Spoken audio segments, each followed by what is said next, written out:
Hello, and I would like to extend my warmest greetings to all the panels.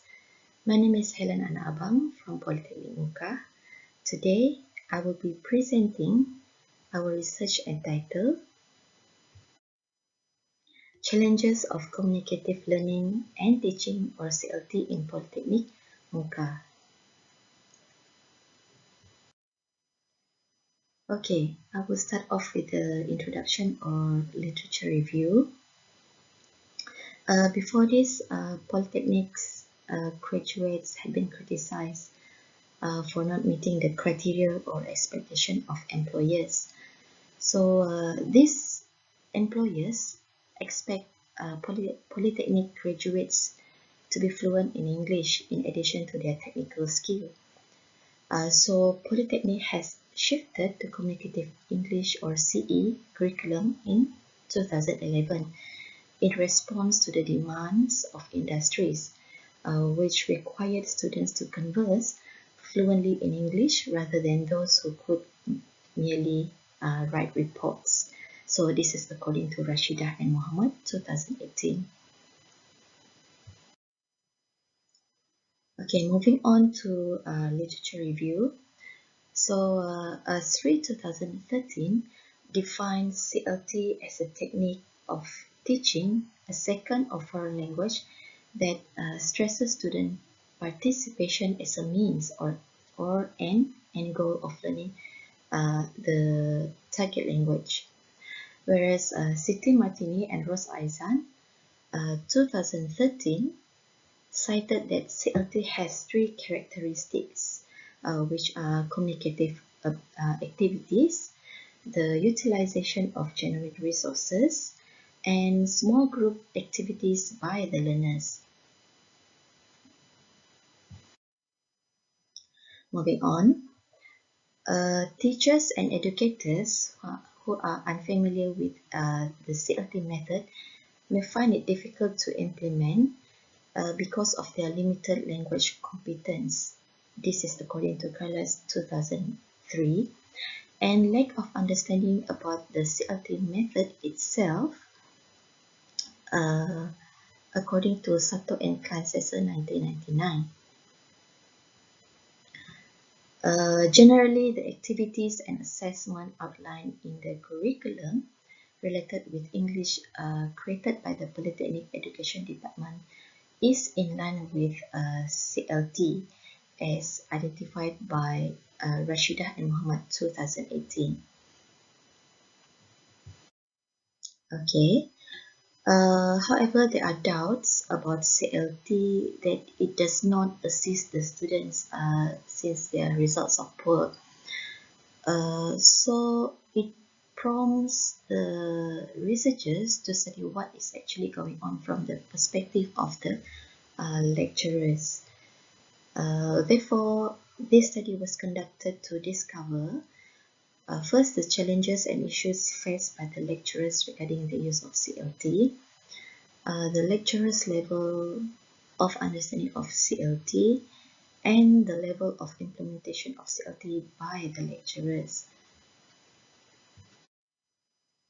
Okay, next part is methodology. So the research design that we used is quantitative method, and for the research participants, we involved 10 English language lecturers currently teaching at Politeknik Mukah. So there were 3 male lecturers and 7 female lecturers. So we used a convenient sampling technique, and most of the lecturers they are 30 years old and above, and the teaching experience range from 2 to 18 years. Okay, so for the research instrument, we used a questionnaire to collect the data. So it was adopted and adapted from Rashidah and Muhammad 2018. Okay, so it has 5 parts that consists of background information, challenges of CLT, issues of CLT, understanding of CLT, and implementation of CLT in classrooms.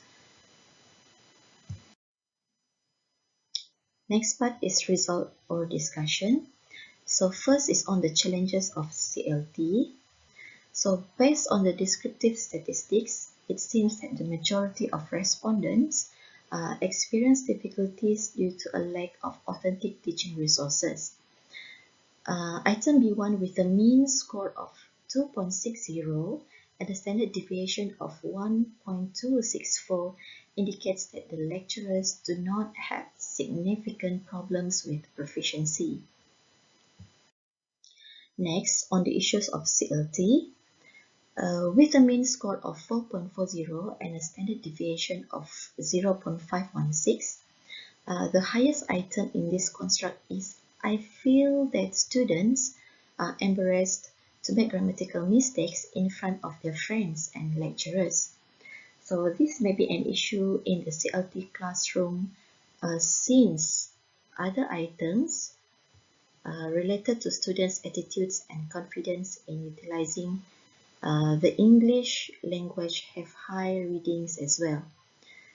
Other than that, item C3 also indicates that the size of a classroom does affect CLT.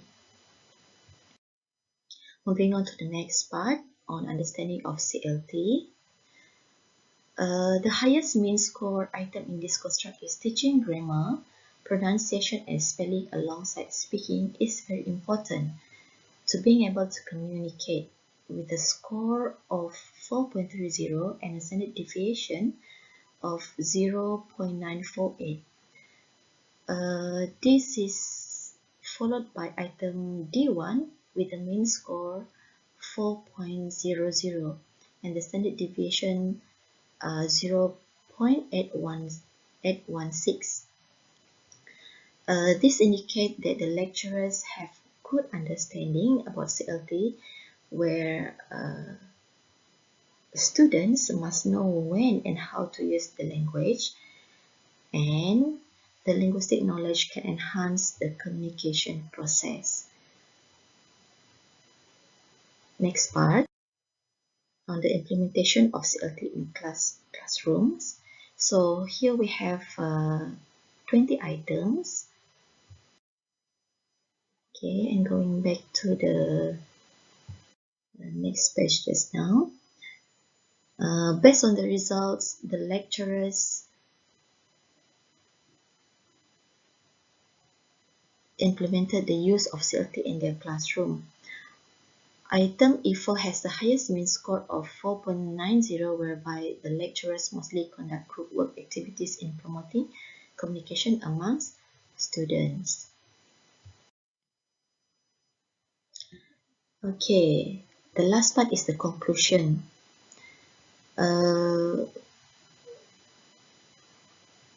So for this one, we see that the major difficulties of CLT are the students' competence and attitude toward the English language.